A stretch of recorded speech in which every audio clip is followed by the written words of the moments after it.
times a day and always follow through with a high value reward of some kind. Just make it rewarding for her so that in that critical moment she'll never fail. And the reason this works so well is because dogs psychologically, they're not designed like us. We as people, we're natural multitaskers. We can be thinking about one thing and focus on one thing and be thinking about something completely different at the same time. Well, dogs aren't designed that way. Whatever they're looking at, whatever their eyes are thinking about is where their mind is 100%. And that's where their attention is. So if you have a tool to be able to get their eyes really, really quickly, then essentially you can distract them from any distraction. And that's a really powerful tool that you want to continue to use with your dog. So that's Watch Me. Good girl. So that kind of wraps it up for our manners and our obedience commands. I'm going to go through house training and leash training briefly here. So the house training, she's been taught to hold her potty for at least 2 hours, and she's done more than 2 hours at a time in the house without needing a potty break, and to be reliably going and touching the bell with her nose to let you know that she needs to go outside, which she's also been doing. She knows where the bell is at our house, and I'll show you that. She's going to need to relearn where it is at your house. And what I recommend to do for that is when she's not looking, take the bell and rub a little bit of something yummy on it, like some peanut butter or grease or something, and hang it on the door that you're going to be using most often to take her out to go potty. And then just stand back and watch. And when she initially touches it, she's probably not going to be like ringing the bell per se. What she's going to be doing is arriving at what she was sniffing out. But when she touches that bell, your reaction is going to be what tells her what that means, because she already knows what it means here. So as soon as she touches it, be prepared and say, okay, you want to go outside? Good girl, okay. She heard me, so I'm going to go ahead and follow through with this. I'm going to have her ring the bell, and I'll show you what's expected when she goes out to go potty. So I hope you can bear with me here. I'll try to do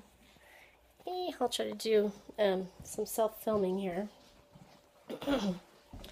So here's the bell that we have hanging on the door right there. And I'm going to encourage her to touch it. Okay, good girl. You want to go outside? Want to go outside? Yeah, stay. So here we're going to demonstrate, her manners at the door, what she's expected to do going in and out of the doors.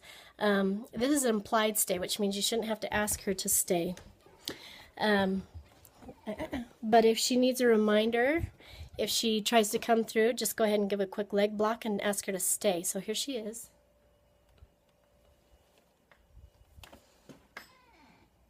Okay. We're going to follow her out into the potty area. And if you can designate one spot in your yard to be your potty area and take her out there every time. Okay, good outside. Good girl. Good girl. Good. That's a good puppy. Yes, that's a good puppy. Okay, let's go. Stay.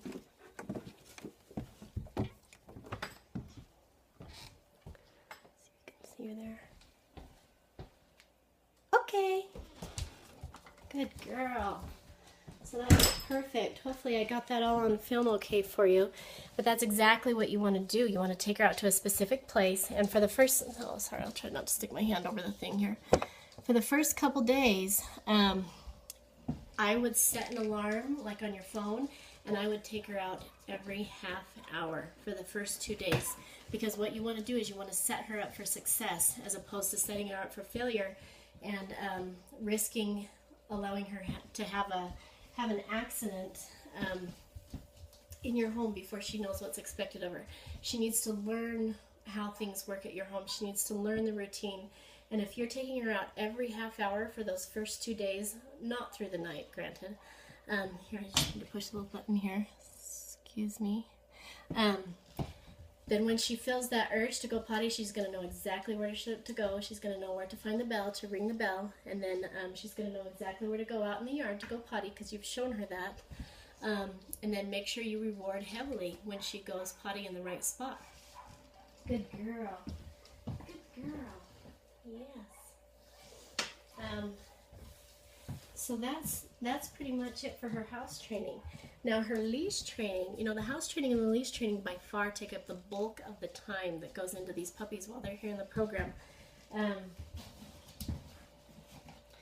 So the leash training, there's two kinds of walks that we take the puppies for. Number one, there's a short leash walk, and that's when we want to get from point A to point B. That's when we really want them to be paying attention to us. We want them to stay on a slack leash. We want them to sit automatically when we stop.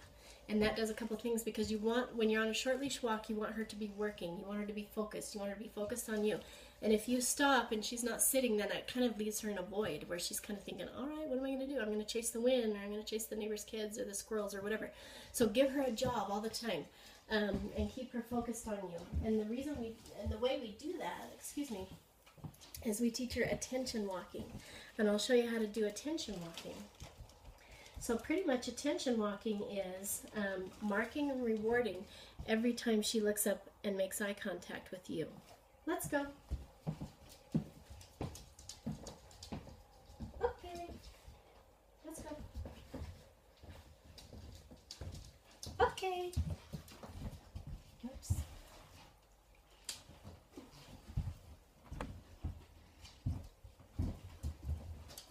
You want to maintain this J shape in the leash, this slack in the leash. Let's go. Okay, good girl. And just make sure you keep some rewards handy, you know, for the first little while especially. Okay, take some treats with you and really pay attention to her while you're walking, because you want her to be paying attention to you. Okay, good girl. And pretty much walking with her neck turned up looking at you the entire time, just like this.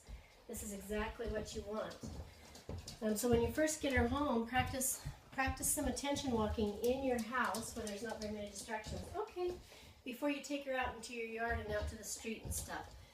Just like I mentioned before, you just want to really build that up. There she did her automatic sit. Good girl. And let her know what's expected with you. And she's going to catch on to that really, really quickly, because she knows exactly what she's expected to do here. And that's how you're going to keep her following through with attention walking. And we've been doing attention walking out on the street, out by traffic, out with the neighbors' dogs running past, the kids running past, all kinds of distractions, and built her up slowly over time.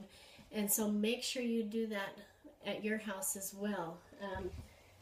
Not like you're going to have to teach her how to attention walk, because she already knows how to do it, but just start in your home the first couple days. Start asking her to do that so she knows that you are the leader and that you're who she needs to be paying attention to. Like I said, we want to be setting her up for success and not setting her up for failure. Good girl. Good girl. Because leash walking can be easily killed, loose leash walking can be easily killed as well, by simply allowing her to pull, because that's inherently rewarding to a dog. They have a reflex right here in their neck and their chest that when they feel pressure there, they naturally want to push against it. So it's rewarding for them to push against that. So don't allow her to do that. If she pulls, just stop and say easy, and just become a tree. Just hold perfectly still and wait for her to put that slack in the leash and to focus her attention back on you, and then mark it, reward it, and move on. Good girl. Anyway, that's the first kind of a walk we take the dogs for. And then the second kind of a walk is just taking a dog out, just to be a dog. They need to go sniff, then play, chase, whatever. And when we do that, we use a long leash, like a 10 or 15-foot leash, or we take them where it's safe to be off leash. And I just call them in to check in with me about every 30 seconds to a minute. I reward them, mark reward, okay, and then I release them to go play again. Hi, you heard me, huh? Good girl. And because they need both kinds of walks, it's exhausting for them to be working and focusing and paying attention every time they're walked. So make sure she gets those walks where she can just go be a dog, where she can just go play and chase and run, and she checks in with you and she gets rewarded for that and she gets released again. And that'll help you maintain the integrity of your other kind of walks where she needs to be focused. So that pretty much wraps it up for us. And she's done an excellent job. She's got a really sweet, fun personality, very playful. I think you're going to really enjoy her. So thank you.